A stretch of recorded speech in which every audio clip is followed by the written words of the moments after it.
Good morning friend. आज हम बात करेंगे जो है रासायनिक सूत्र के सेकंड पार्ट का।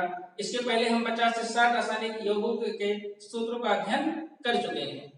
उसमें हमने बताया था कि किस रासायनिक का व्यापारिक नाम क्या होता है, उसका सूत्र क्या होता है, और बाकी जो बचे हुए हैं इसका अध्ययन हम यहाँ कर लेते हैं। तो पहला है हमारा टेट्राएथिल लेड।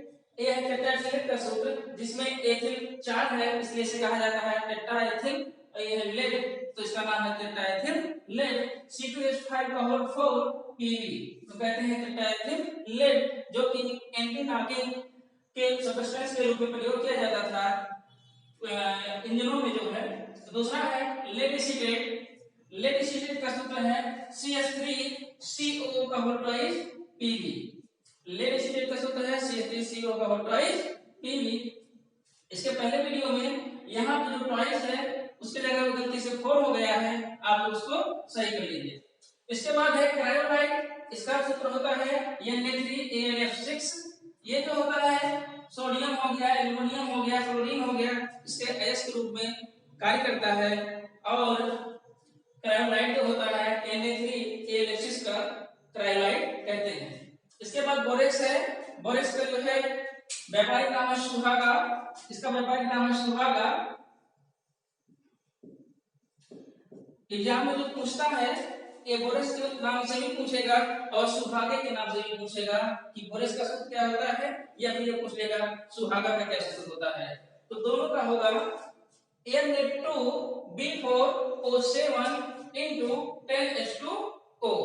इसको हम समाप्त ऐसे भी बोल सकते हैं Na2B4O7 into 10H2O।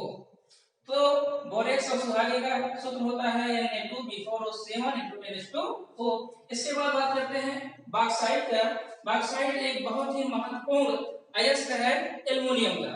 क्या होता है, ये जो बॉक्साइट होता है जब इतना H2O नहीं लगा रहता है, इसे कोरेंडम कहते हैं।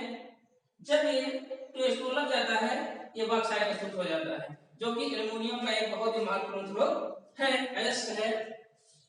इसके बाद बात करते हैं इप्सम साल्ट की। जो इप्सम साल्ट होता है ये जो होता है मैग्नीशियम सल्फेट का होता है। मैग्नीशियम सल्फेट होता है, इसमें 7 मॉलिक्यूल H2O के होते हैं। तो इप्सम साल्ट का सूत्र होता है MgSO4 into 7H2O। इसके बाद फ्लोरिस्पार है। फ्लोरिस्पार इसका सूत्र होता है CaF2, कैल्शियम का क्लोराइड है। इसके बाद क्यूपराइड जो कि कॉपर का अयस्क है Cu2O। Cu2O को कहा जाता है क्यूपराइड। कॉपर ग्लास ये कॉपर का सल्फाइड अयस्क होता है, इसका सूत्र होता है Cu2S। Cu2S को कॉपर ग्लास कहते हैं। इसके बाद बात करते हैं कॉपर पाइराइट का। कॉपर पाइराइट CuFeS2 है। कॉपर पाइराइट का सूत्र होता है CuFeS2। होता क्या है, इतने को हम कॉपर बोलते हैं और इतना कहलाता है पाइराइट, या फिर इसको कह सकते हैं आयरन पाइराइट, या सामान्य रूप से बोलते हैं पाइराइट। तो कॉपर पाइराइट का सूत्र होता है CuFeS2। इसके बाद है हार्ड सिल्वर, जिसका सूत्र होता है AgCl, जो कि सिल्वर का अयस्क है। जिंक ब्लेंड Zn को जिंक ब्लेंड कहा जाता है, ये जिंक का अयस्क है। इसके बाद गैलेना PbS, ये लेड का सल्फाइड अयस्क है, जिसे हम लोग गैलेना कहते हैं। एग्जाम में पूछ लेता है गैलेना का सूत्र होगा तो 4 ऑप्शन रहेंगे, उसमें से एक ऑप्शन होगा PbS। इसके बाद बात करेंगे आयरन पाइराइट का। तो यहाँ देखे थे एक कॉपर पाइराइट है, कॉपर पाइराइट है। तो ये पाइराइट है, यही पाइराइट यहाँ पे है, तो इसे हम लोग आयरन पाइराइट कहते हैं। इसे मूर्खों का सोना भी कहा जाता है, नकली सोना बोला जाता है। तो कॉपर पाइराइट का सूत्र हो गया CuFeS2, जबकि आयरन पाइराइट हो जाएगा Fe2। यही जो है यही आयरन पाइराइट कहलाता है, Fe2, जो कि आयरन का अयस्क है सल्फाइड।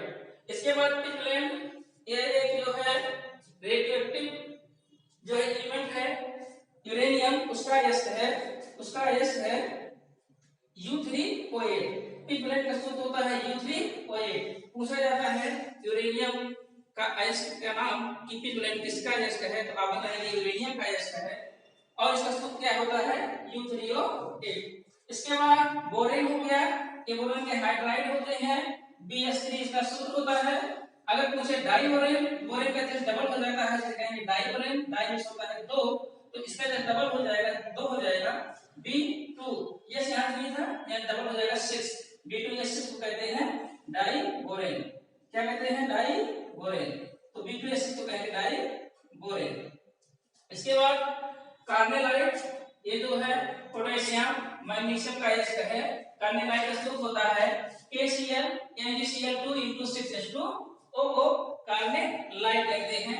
ध्यान से सुनिए, KCl NaCl2 6H2O को कार्नेलाइट बोला जाता है। इसके बाद मर्क्यूरी क्लोराइड का सूत्र क्या होता है? मर्क्यूरी मतलब 12 हो गया, और क्लोराइड मतलब क्लोरीन, तो NaCl2 को कहते हैं मर्क्यूरी क्लोराइड। तो मर्क्यूरी क्लोराइड का सूत्र हो गया HgCl2।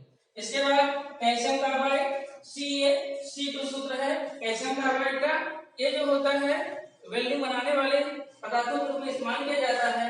जब इसमें से एसिटिलीन गैस निकलता है, जब में बोलते हैं तो एसिटिलीन गैस निकलेगा, इसको जो है ऑक्सीजन से मिला के वेल्डिंग के रूप में प्रयोग किया जाता है। तो ये हो गया कैल्शियम कार्बाइड। इसके बाद बात करते हैं अमराज कर। ये काफी इंपॉर्टेंट है क्योंकि एग्जाम में अक्सर पूछ लेता है, वाइवा में पूछ लेगा या फिर एग्जाम में पूछ लेगा कि अम्लराज किन किन अम्लों का मिक्सचर है। तो अम्लराज जो है HNO3 प्लस HCl, नाइट्रिक अम्ल और हाइड्रोक्लोरिक अम्ल का मिक्सचर होता है अम्लराज। ये जो होते हैं, जो सॉलिड होते हैं, ठोस होते हैं, मेटल होते हैं, उनको घोलने के काम आता है। और इसमें जो है HNO3 का 1 होता है अनुपात और HCl का 3 अनुपात होता है। तो HNO3 1 अनुपात में होता है और HCl 3 अनुपात में होता है। 1:3 के अनुपात में होता है, जिसको हम लोग कहते हैं अम्लराज। यह जो है मेटल को घोलने के काम में आता है। इसके बाद बात करते हैं लिथाज का।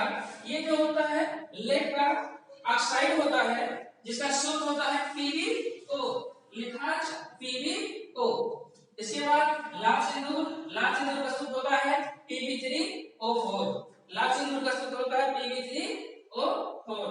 कैल्शियम साइनाइड और अमोनियम सल्फेट, कैल्शियम साइनाइड का सूत्र होता है CaCl का होल ट्वाइस, अमोनियम सल्फेट का होता है NH4 का होल ट्वाइस SO4। ये दोनों जो होते हैं ये उर्वरक के रूप में, खाद के रूप में प्रयोग किए जाते हैं खेतों में नाइट्रोजन पूर्ति के लिए। ये नाइट्रोजन उर्वरक होते हैं। कैल्शियम साइनाइड का सूत्र होता है CaCl का होल ट्वाइस और अमोनियम सल्फेट का होता है अमोनियम सल्फेट NH4 का होल ट्वाइस SO4। इसके बाद बात कर लेते हैं मैग्नीशियम ऑक्साइड। मैग्नीशियम हो गया Mg, ऑक्साइड हो गया O, तो मैग्नीशियम ऑक्साइड का सूत्र होता है MgO। ये क्या होता है कि पेट की एसिडिटी को दूर करने के लिए दवाओं के रूप में प्रयोग किया जाता है। इसके बाद बात कर लेते हैं हाइड्रोजन सल्फाइड, जो कि एक गैस है, इसका सूत्र होता है H2।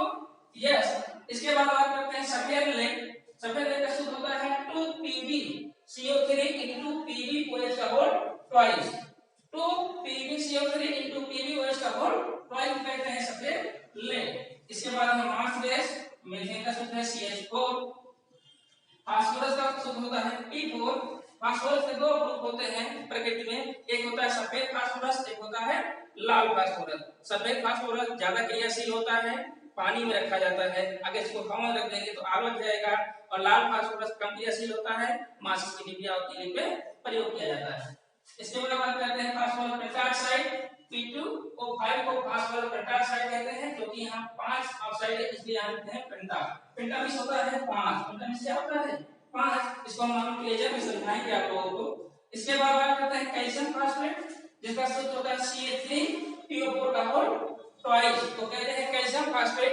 ये जो होता है दांतों के डेंटाइन और हड्डियों के निर्माण में महत्वपूर्ण भूमिका निभाता है कैल्शियम फास्फाइड, क्योंकि ये जो कैल्शियम फास्फेट है ये इसमें कैल्शियम भी है और फास्फोरस भी है, जो दांतों एवं हड्डियों के लिए अति आवश्यक है। तो कैल्शियम फास्फेट का सूत्र होता है Ca3PO4 का होल ट्वाइस। इसके बाद बात करते हैं फेरिक ऑक्साइड। फेरिक ऑक्साइड का सूत्र होता है Fe2O3। ये क्या होता है, जब जो आयरन में जो जंग लगते हैं, एक फेरिक ऑक्साइड होता है जो जंग लगाता है, जंग होता है। होता क्या है, जैसे हम आयरन को खुले वातावरण में रख देंगे, इस पे पानी पड़ेगा तो ये ऑक्सीजन से क्रिया करके ये जो लोहा है इसके ऑक्साइड बना लेगा और निर्माण करेगा फेरिक ऑक्साइड का, यही जंग कहलाता है। इससे लोहे का भार बढ़ जाता है। इसके बाद बात करेंगे कार्बोरेंडम। कार्बोरेंडम का जिसका रासायनिक नाम है सिलिकॉन कार्बाइड। हाइड्रोजन का रासायनिक नाम है सिलिकॉन कार्बाइड, उसका सूत्र होता है SiC।